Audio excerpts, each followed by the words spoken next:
우리의 인생은 영혼의 활동에 의해 결정됩니다. 그러나 영혼은 무의식적으로 작용해 우리가 잘 알지 못합니다.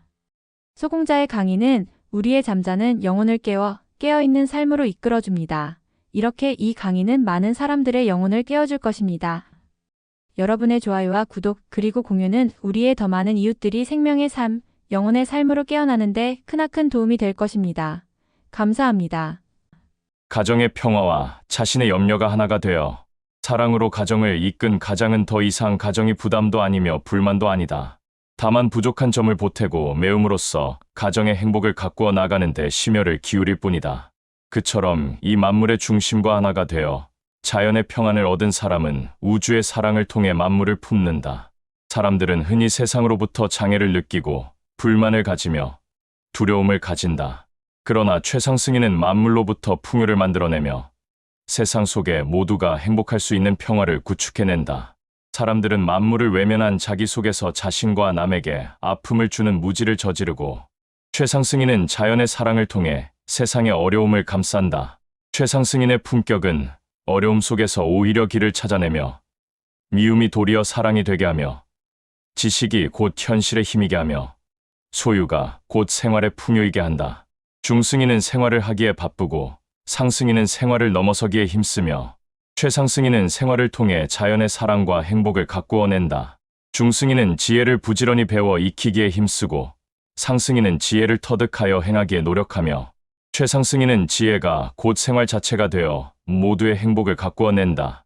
스스로 자신에게 풀리지 않는 안타까움이 있다면, 스스로 자신에게 사귈 수 없는 부조화가 있다면, 그리고 힘겨운 노력 속에 이루어지지 않는 답답함이 있다면 그대에게 아직까지 최상승인의 품격이 갖추어지지 않았기 때문이다. 자신의 축이 우주의 축과 일치된 영혼에게 우주는 우주의 핵심을 내어준다. 그때 우주 자체에 구족된 생명과 사랑, 그리고 밝은 지혜를 내었을 수 있다. 그것이 곧 깨달음의 빛이다. 최상승인은 스스로 움직이는 힘이 곧 길인 사람이며 생활에 가려진 만물의 영광을 밝히는 지혜 그 자체인 사람이다. 만물의 아픔이 곧 나의 아픔일 때, 만물의 번영과 평화를 지키는 품 안으로부터 사랑이 넘쳐 흐를 때, 영원히 번져나갈 수 있는 행복을 얻어 가꿀 수 있는 지혜가 살아 움직이게 된다. 육조 해능은 육조단경을 설하면서 다음과 같이 말했다. 이 법문은 최상승 법문이라. 큰 지혜를 가진 사람과 상근기의 사람을 위해서 설하는 것이니 하근기와 어리석은 사람이 들으면 믿지 않나니 비유하건대 마치 큰 비가 내릴 때 큰 나무숲은 조금도 피해가 없을 뿐 아니라 도리어 비의 혜택으로 윤택하고 무성해지지만 잔 풀폭이나 뿌리가 얕은 나무는 줄기가 꺾이고 뿌리가 뽑혀서 쓰러지게 되는 것과 같기 때문이다. 이 강의도 여러분의 영혼을 큰 나무숲처럼 윤택하고 무성하게 가꾸어 줄 것이다. 이것은 바로 최상승의 가르침이 곧 우리 삶에서 덕과 행복이 되게 하는 강의이다. 이 강의는 결국 여러분의 생활이 곧 도가 될 수 있기를 바란다.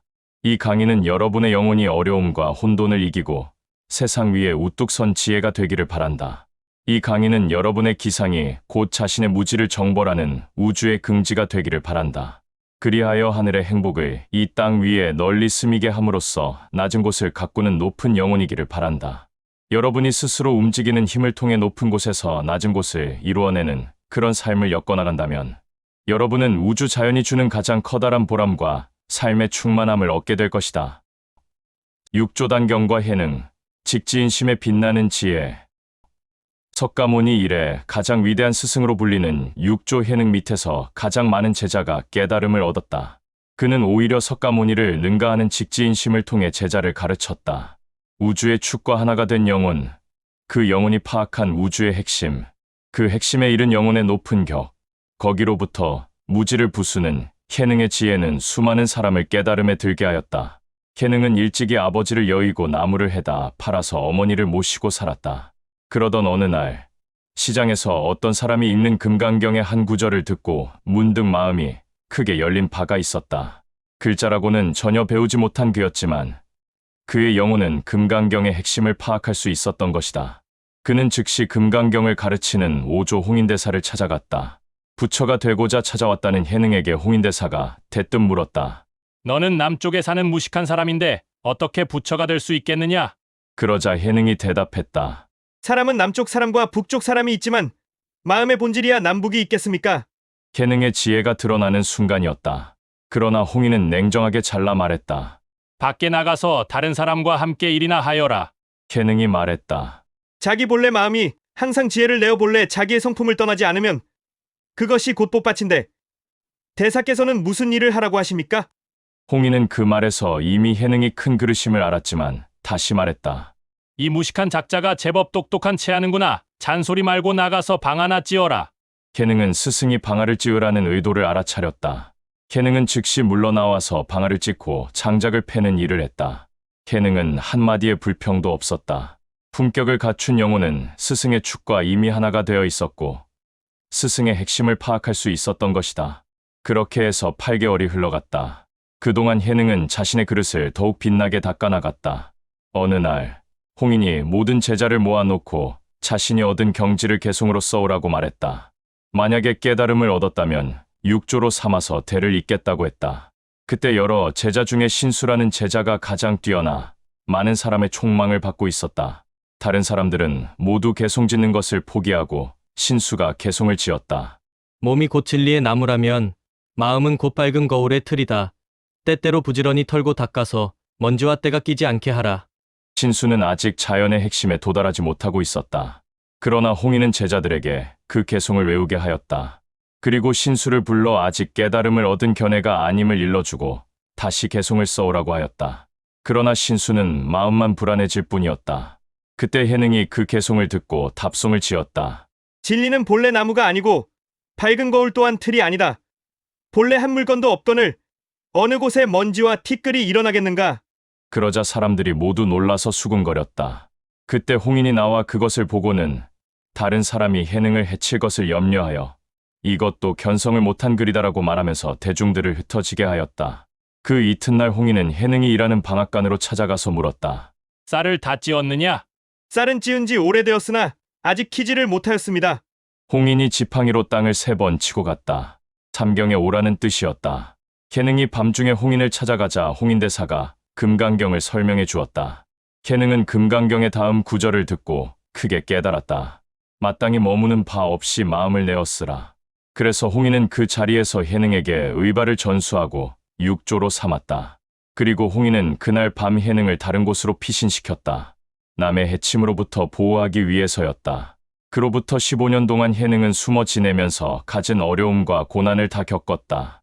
어느 날 불법을 펼 때가 되었음을 느끼고 사람들에게 가르침을 베풀기 시작했다.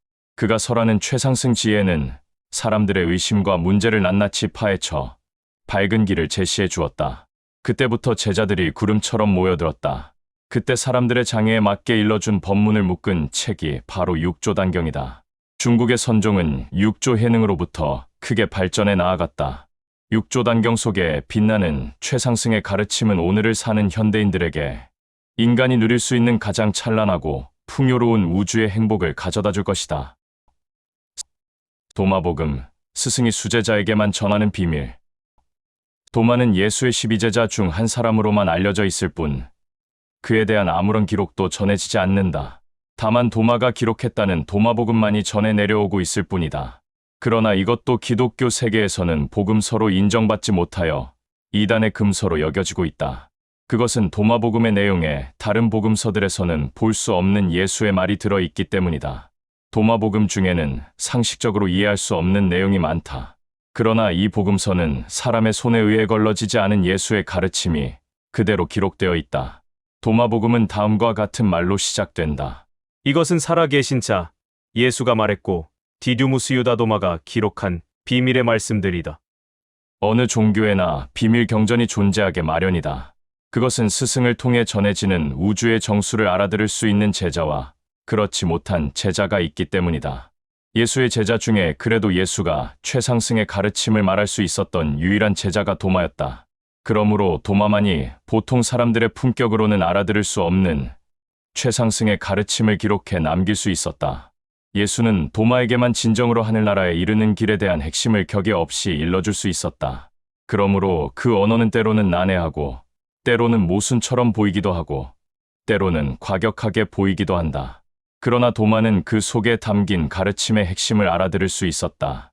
그래서 도마는 예수가 이 세상에 남기고자 했던 우주 자연의 진수를 남길 수 있었다. 그리하여 도마복음은 겸허한 자세로 자연의 진실에 도달하는 이들에게 둘도 없는 소중한 길잡이가 되어주고 있다. 도마복음의 가르침이 난해하고 과격하며 자신의 생각에 맞지 않는다고 스스로 진실을 외면하는 사람도 있고, 그 속에서 우주의 정수와 진실을 눈물겹게 느끼는 사람도 있다. 이 강의를 통해서 최상승의 품격에 도달해 간다면 눈부신 보석처럼 빛나는 도마복음의 깊은 사랑을 느끼게 될 것이다. 다음 영상에서 계속됩니다.